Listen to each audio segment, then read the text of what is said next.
నమస్కారం friends. Weekend comment by Radhakrishna. ఈ weekend comment by రాధాకృష్ణలో తన తరఫున చంద్రబాబును సమర్థిస్తూ ఆంధ్ర వాళ్లను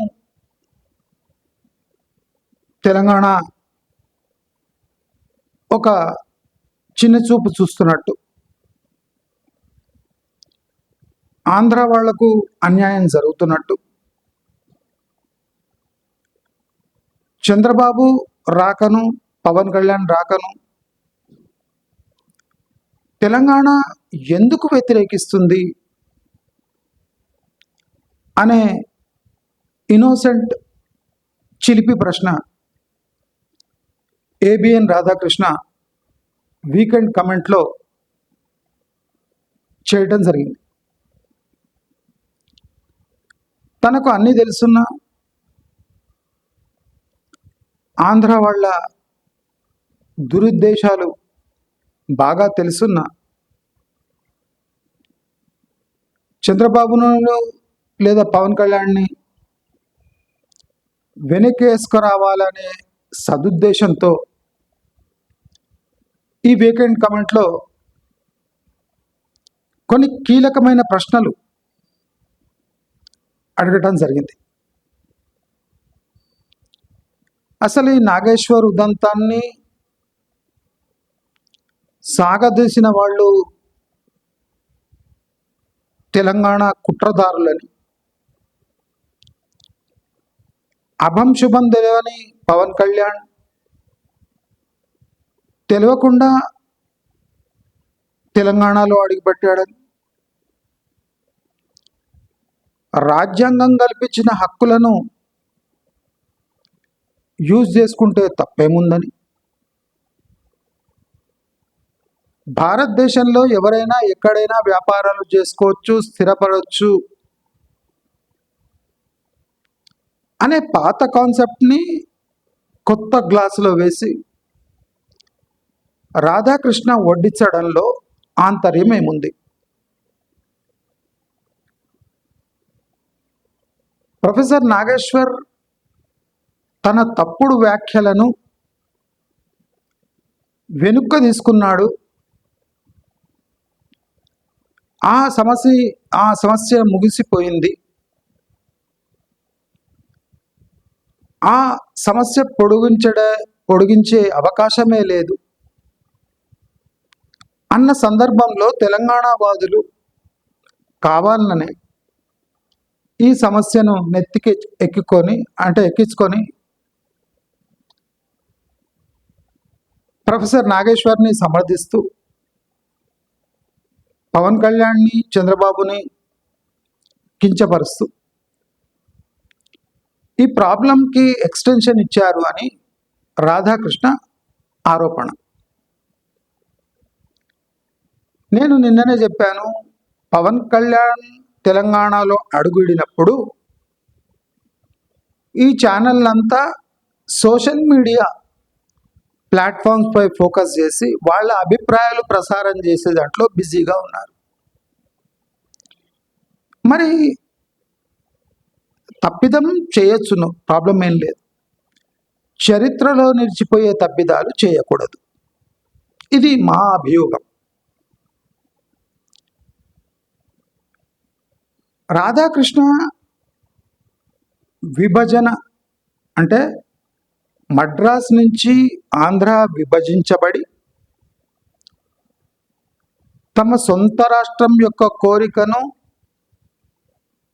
నైజాం రాష్ట్రమైన తెలంగాణతో జతకట్టి ఇక్కడ హైదరాబాద్ అనే నగరం క్యాపిటల్గా అగ్రి అయి ఆంధ్ర వాళ్లకు పిలుపు మేరకు ఆంధ్ర వాళ్లను తెలంగాణ ఆహ్వానించిందట. రాజధానిలో పెట్టుబడులు పెట్టండి అని.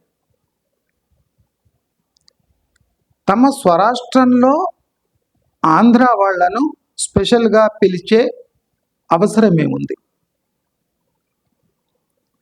రాజధానిలో పెట్టుబడులు పెట్టే అవసరం ఆంధ్ర వాళ్లకు లేదా?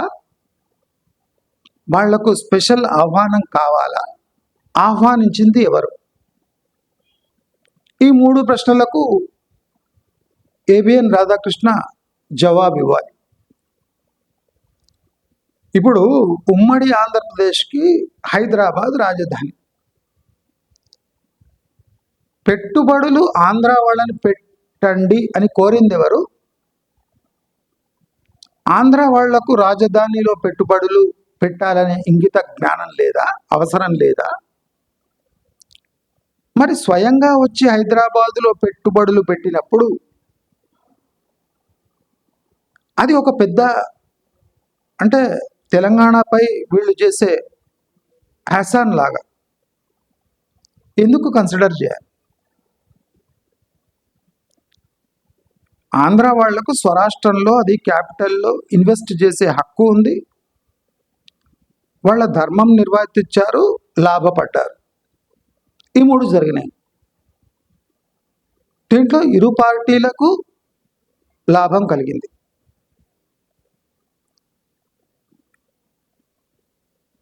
మద్రాస్తో విడిపోయిన ఆంధ్రప్రదేశ్ మరి హైదరాబాద్తో కలవడానికి ఎందుకు సంకోచించలేదు?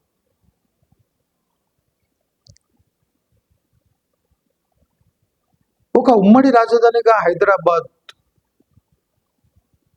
ఆంధ్ర వాళ్ళ పెట్టుబడులతో కిటకిటలాడుతుంటే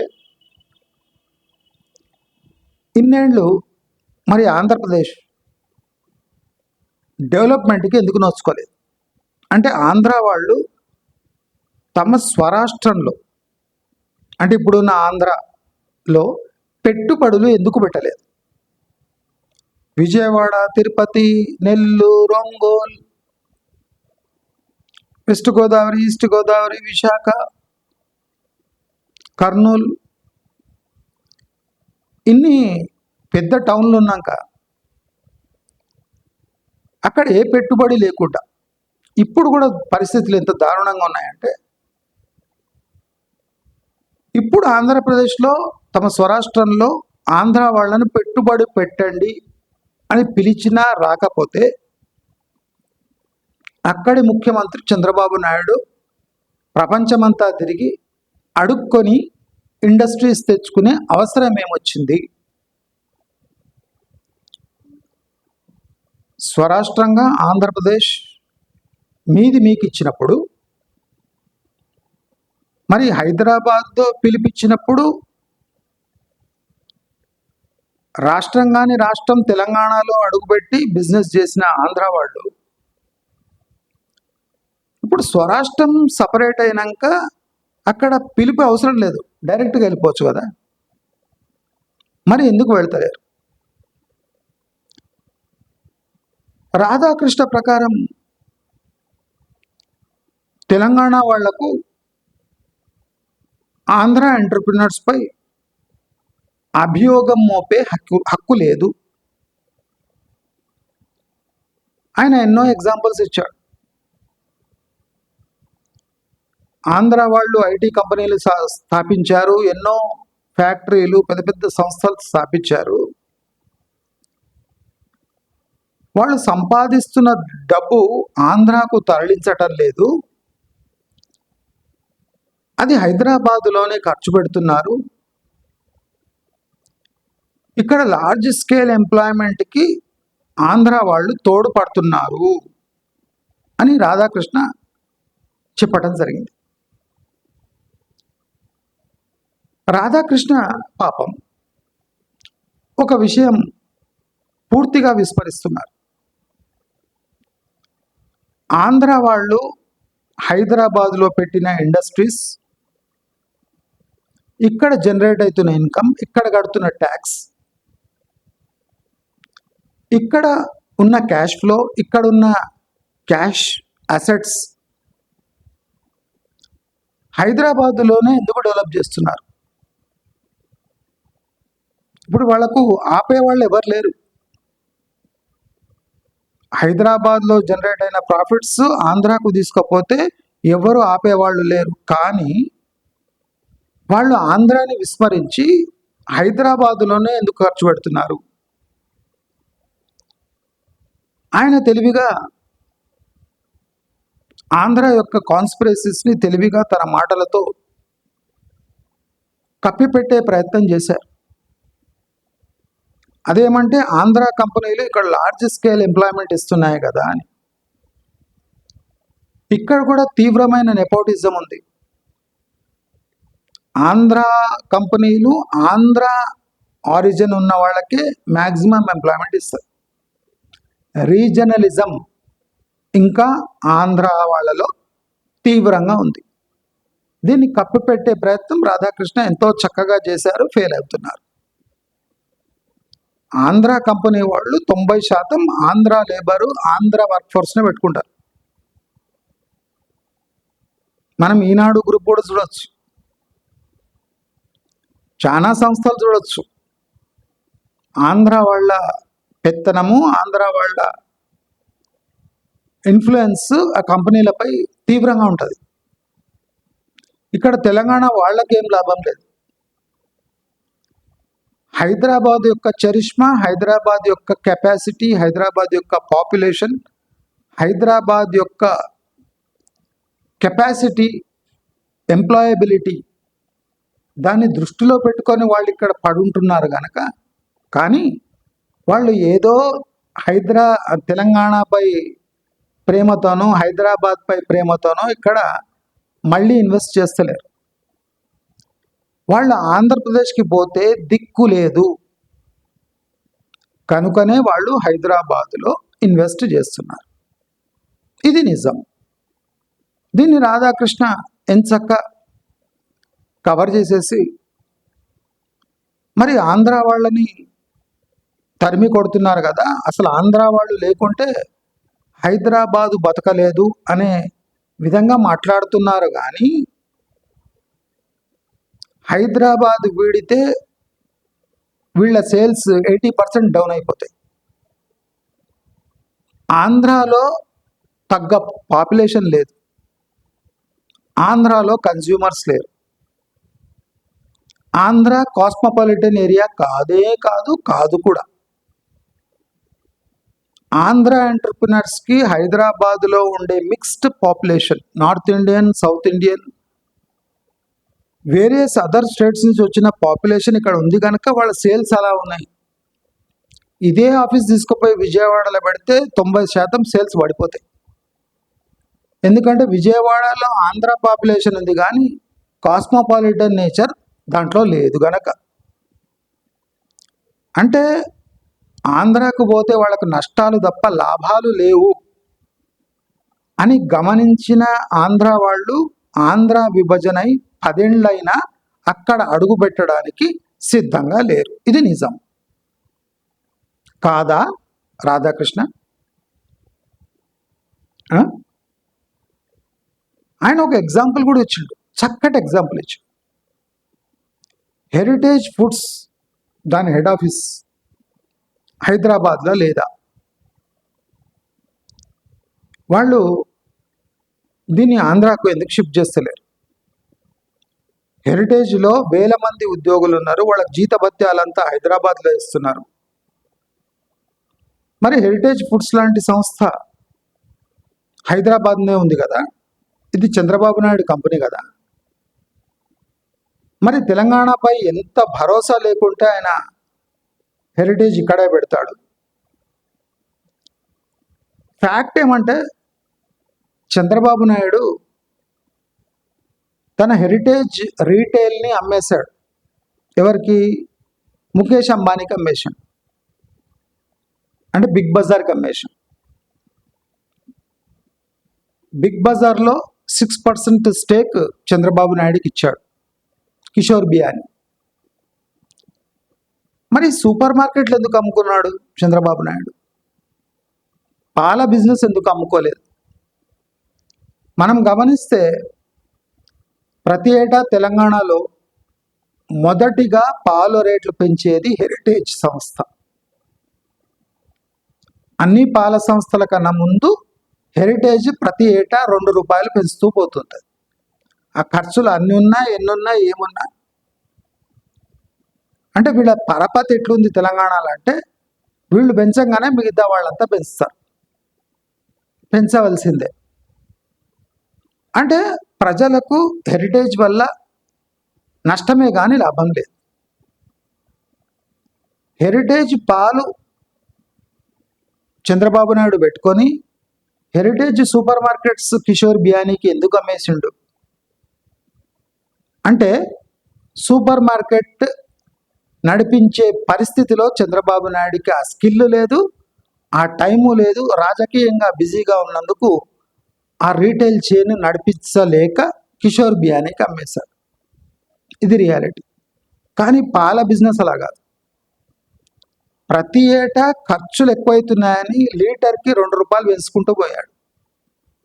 దాన్ని చూసి ఇతర పాల కంపెనీలు ఆయన వెనుక ₹2 పెంచుకుంటూ పోతున్నాయి. అంటే ఒక బ్యాడ్ ప్రెసిడెంట్, ఒక బ్యాడ్ ట్రెండ్ హెరిటేజ్ ఫుడ్స్ తెలంగాణలో స్టార్ట్ చేసింది. హెరిటేజ్ ఫుడ్స్ తన maximum milk procurement Chittoor dairy అంటే రాయలసీమలో వాళ్ళ ప్రొక్యూర్మెంట్ ఉంది. అతి తక్కువ ధరలో రాయలసీమలో కొని అతి ఎక్కువ ధరలో హైదరాబాద్లో అమ్ముతున్నారు. హెరిటేజ్ ఫుడ్స్ మ్యాక్సిమం బిజినెస్ హైదరాబాద్లో అవుతుంది. మరి మ్యాక్సిమం బిజినెస్ హైదరాబాద్లో అయినప్పుడు హెరిటేజ్ ఫుడ్స్ హెడ్ ఆఫీస్ ఇక్కడ పెట్టుకోకుండా తీసుకుపోయి ఎక్కడో చిత్తూరులో పెట్టుకుంటాడా లేదా మన విజయనగరంలో పెడతాడా? పెట్టాడు కదా.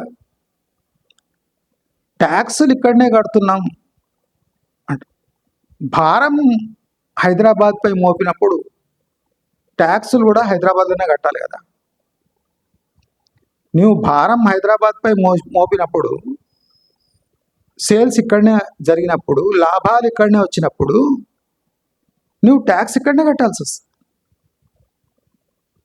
నువ్వు పాలు ఇక్కడ అమ్ముకొని విశాఖలో ట్యాక్స్ కట్టలేవు కదా. నీ హెడ్ ఆఫీస్ కూడా స్ట్రాటజిక్ రీజన్స్ వల్ల నువ్వు హైదరాబాద్లో మెయింటైన్ చేస్తున్నావు. అంటే నీకు సేల్స్ మొత్తం జనరేట్ అయితే హైదరాబాద్ చుట్టుముట్టే. అసలు నువ్వు చిత్తూరులో పాలు తీసుకొని రాయలసీమలో అమ్ముకోవచ్చు, కానీ చిత్తూరులో పాలు తీసుకొని నువ్వు వచ్చి హైదరాబాద్లో ఇంత దూరం వచ్చి ఎందుకు అమ్ముతున్నావు? ఎందుకంటే మార్కెట్ ఇక్కడే ఉంది కనుక. అంత సింపుల్ రీజన్. పాలలో ఉన్న మార్జిన్స్ హెరిటేజ్, ఎస్పెషల్లీ హెరిటేజ్ ఫుడ్స్కి దేంట్లో లేదు. వాళ్ళ పాల నాణ్యత కూడా క్వశ్చనబుల్గా ఉంది. ఒక గుజరాత్ బేస్డ్ అమూల్ సౌత్ ఇండియాకి వచ్చి సౌత్ ఇండియాలో మిల్క్ ప్రొడ్యూసర్స్ కన్నా ₹2 తక్కువలో 1 లీటర్ అమ్మగలుగుతున్నాడు అంటే వానికి తిండి ఎక్కువై పైత్యం ఎక్కువై చేస్తలేడు. ఆయన న్యాయబద్ధంగా పాల సేకరణ, పాల శుద్ధి, పాల ప్యాకింగు అన్నీ మీతో పోటీపడి చేసి మీకన్నా ₹2 తక్కువలో అమూల్ పాలను అమ్మగలుగుతున్నాడు అంటే మీరు ఈ పని ఈజీగా చేయొచ్చు. ఆయనకన్నా ₹2 తక్కువలో అమ్మవచ్చు. కానీ మీకు ఆయనకు ఎంత తేడా ఉంది? దాదాపు ₹6 తేడా ఉంది. అంటే ₹6 ఎంచక్క తెలంగాణ వాళ్లకు టోపీ వేస్తున్నారు మీరు. నాణ్యతలో అమూల్ మీకన్నా మేటి. ఇప్పుడు హెరిటేజ్ పాలు పాడుగావు అంటారు. ఎందుకంటే దాంట్లో మిక్స్ ఉంటుంది కనుక మీరు మెల్లగా కాగబెట్టుకున్నా కాగబెట్టకపోయినా పాడుగావు. అవి పాలైతే పాడైపోతాయి. అమూల్ పాలు, విజయ పాలు పాడైపోతాయి. ఎందుకంటే అవి పాలు కనుక. పాడైతే లేవంటే పాలు కాదు కనుక. పాలు కాని పాలను మీరు వాళ్ళకన్నా ₹6 ఎక్స్ట్రాలో అమ్ముతున్నారు కనుకనే మీరు హైదరాబాదులో కొనసాగుతున్నారు తప్ప మీరు హైదరాబాదుపై పెద్ద అంటే ప్రేమ ఏమో వస్తలేరు. మీకు అవసరాలు ఉన్నాయి, మీ మార్కెట్ హైదరాబాద్లో ఉంది కనుక విభజిత ఆంధ్రప్రదేశ్లో మీరు ఆ పాలు అమ్ముకోవాలి అంటే మీకు తలకు మించిన భారం కనుక. ఎందుకంటే హైదరాబాద్ అయితే సిటీలో మొత్తం డిస్ట్రిబ్యూషన్ ఉంటుంది. ఇప్పుడు ఆంధ్రప్రదేశ్లో అమ్మాలంటే వాళ్ళు ఊరు పోయి డిస్ట్రిబ్యూట్ చేయాలి, అది ఎక్కువ. దానికన్నా హైదరాబాద్లో తెచ్చి పడేస్తే ఇక్కడ ఈజీ డిస్ట్రిబ్యూషన్ అయిపోతుంది. ఇది హెరిటేజ్ ఫుడ్స్ హెడ్ ఆఫీస్ హైదరాబాద్లో ఎందుకు ఉంది అంటే దానికి వన్ ఆఫ్ ది రీజన్, ఇది one of the practical reason. అంటే ఇలాంటి ప్రశ్నలు వేస్తే ఇప్పుడు రాధాకృష్ణ జవాబు ఇవ్వలేని పరిస్థితికి వస్తారు. మరి పవన్ కళ్యాణ్ కొండగట్టుకు 35 కోట్లు ఇచ్చిన అన్నాడు కదా, మరి దానిపై విమర్శలు ఏమి లేవు. ప్రతి ఏటా తెలంగాణ వాళ్ళు శ్రీశైలానికి, టీటీడీకి, ఇతర దేవస్థానాలకు, ఉభయ గోదావరిలో ఉన్న దేవస్థానాలకు వెళ్ళి మొక్కు తీర్చుకొని దాన ధర్మాలు చేస్తారు. కొన్ని కోట్లు, వందల కోట్లు ఈ ఆంధ్రప్రదేశ్ దేవస్థానాలు ఆర్జిస్తూ ఉంటాయి తెలంగాణ వాళ్ళ వలన. మరి దశాబ్దాలు వందల వేల కోట్లు తెలంగాణ వాళ్ళు ఈ టెంపుల్స్కి ఇచ్చినప్పుడు మరి ఒక్కసారి 35 కోట్లు తన మొక్కుగా టీటీడీ సొమ్ము యూజ్ చేసుకొని తన మొక్కు తీర్చుకుంటే దీన్ని కూడా సమర్థించుకునే పని మీరు చేస్తున్నారంటే ఆర్కేలో ఏదో తేడా ఉంది కదా. అంటే చెప్పుకుంటూ పోతే ఆర్కే ప్రకారం రాయలసీమలో దర్జాగా ఇప్పుడు బతుకుతున్నారు ఫ్యాక్షనిస్టులు అంటే అది హైదరాబాద్ రియల్ ఎస్టేట్ చొరవ, చలువ ఎందుకంటారంటే అంత చల్లగా ఉన్నారు వీళ్ళు. ఇక్కడ ఈజీగా వ్యాపారాలు చేసుకుంటున్నారు, రియల్ ఎస్టేట్లో గణనీయంగా గడిస్తున్నారు. ఇప్పుడు వాళ్ళకి రాయలసీమకు షిఫ్ట్ కామంటే అక్కడ చేరడానికి పనేం లేదు, ఫ్యాక్షనిజం తప్ప. కానీ హైదరాబాద్కి వస్తే కబ్జాలు చేసుకోవచ్చు, భూములు కొనవచ్చు, భూములు అమ్ముకోవచ్చు, ఎన్నో కార్యక్రమాలు చేసుకోవచ్చు. అంటే రాయలసీమలో అభివృద్ధి నోచుకొని ఫ్యాక్షనిస్టులు హైదరాబాద్కి వచ్చి రియల్ ఎస్టేట్ బిజినెస్ చేసుకుంటున్నారు. మరి దీన్ని ఎలా చూస్తారు ఆర్కే గారు? దీనిపై కూడా కొన్ని చిలక పలుకులు పలికితే చాలా బాగుంటుంది. ఆయన ప్రకారం స్వచ్ఛమైన మనసుతో చంద్రబాబు పవన్ కళ్యాణ్ ఎలాంటి కుట్ర లేకుండా మళ్ళీ తెలంగాణకు సేవ చేయడానికి కుతూహలపడుతున్నారు. ఇది ఒక రకంగా హాస్యాస్పదం. ఎందుకంటే ఆంధ్రప్రదేశ్కి 4 కాళ్ళున్నా 2 కాళ్లపై కుంటున్న ఆంధ్రప్రదేశ్ని దాన్ని గాడిలో పెట్టలేని సతమతమవుతున్న ఈ ఇరు నేతలు మరి ప్రశాంతంగా కొనసాగుతున్న తెలంగాణ పాలిటిక్స్లో తమ కాలు మోపి ఏమి సాధిద్దాం అనుకుంటున్నారు? ఇదే ప్రశ్న తెలంగాణ వాదులు వేస్తున్నారు. మీరు అక్కడ బ్రహ్మాండంగా ఆంధ్రప్రదేశ్ని డెవలప్ చేసేసి మాదికి వస్తున్నారంటే అరే మన తెలంగాణ కూడా డెవలప్ అవుతుందని మేము చాలా ఆనందపడేవాళ్ళం. కానీ ఆంధ్రప్రదేశ్ని 10 ఏళ్ళైనా అక్కడ మచ్చుకైనా డెవలప్మెంట్ లేనప్పుడు మీరు అంటే ఉరుకుల పరుగులపై ఎందుకు మళ్ళీ తెలంగాణలో అడుగుపెట్టాలనుకుంటున్నారు? ఇది ప్రశ్న అడిగారు, సింపుల్. ఈ ప్రశ్న మీరు చంద్రబాబు నాయుడుని నెక్స్ట్ వీకెండ్ కమెంట్లో అడగండి. సార్ మరి ఆంధ్రప్రదేశ్ని ఉద్ధరించే ముందే మీరు పరుగులు పెట్టుకుంటూ తెలంగాణకు ఎందుకు వెళ్ళారు? ఏ దురుద్దేశం లేకుంటే అంత అర్జెన్సీ ఏముంది?